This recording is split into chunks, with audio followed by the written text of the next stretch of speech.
Before the first man took a breath, before the nations were born, the war had already begun. A rebellion in the heavens, a fracture in the divine order, and a war that spilled into our world. Lucifer, once a glorious being, sought to overthrow the Most High. But he was not alone. A third of the angels joined his cause. Revelation 12:7-9. And they were cast down. But the war was far from over. Then Yahweh created his masterpiece, humanity, made in his image, destined to rule the earth under his authority. Genesis 1:26-28. But the enemy was watching, and he devised his first great strike. Did God really say? The first lie, the first deception, and the beginning of humanity's fall. Genesis 3:1-6. Sin entered the world, and death reigned. Romans 5:12. But Yahweh had already set a plan in motion, a promise of redemption, a war strategy that would take millennia to unfold. He chose a man who would become a nation that would carry his name and his covenant.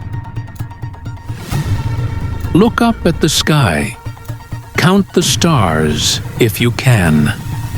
So shall your offspring be. Genesis 15:5. But why Israel? Why this one people? Because they would be tested in fire. They would suffer.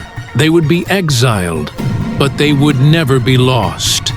They would become the vessel through which Yahweh would reclaim the world. But there was another force at work. The fallen B'nai Elohim, rebellious sons of God, had taken the nations for themselves. Deuteronomy 32:8-9. They corrupted them with false worship, twisted their understanding of the divine, and turned them against the one true God. The land of Canaan, as with the rest of the nations, was occupied by a people who had given themselves over to spiritual wickedness and moral corruption. And so, Yahweh commanded Israel to drive them out. But this was no ordinary war. It was a battle between Yahweh and the gods of the nations. For centuries, Israel was meant to be Yahweh's light to the nations. But they failed. They fell into idolatry, into sin, into exile. The war seemed lost, but Yahweh had not abandoned his people. Through the prophets, he spoke of a coming king, one who would defeat the true enemy. But he did not come as they expected. The Jews wanted a military Messiah, a conqueror like Moses or Joshua. But the true war was never against Rome or Babylon or Canaan. The real enemy was sin. The real enemy was death.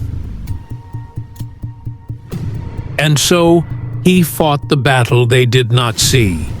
He took upon himself the sin of the world. He entered the grave, and on the third day he rose. The enemy had struck, but Yahweh had won. Yet the war is not over.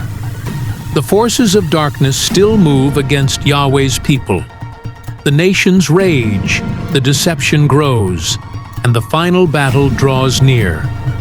But through all of history, through every war, through every rise and fall of empires, one truth remains. Yahweh reigns, and his kingdom will have no end.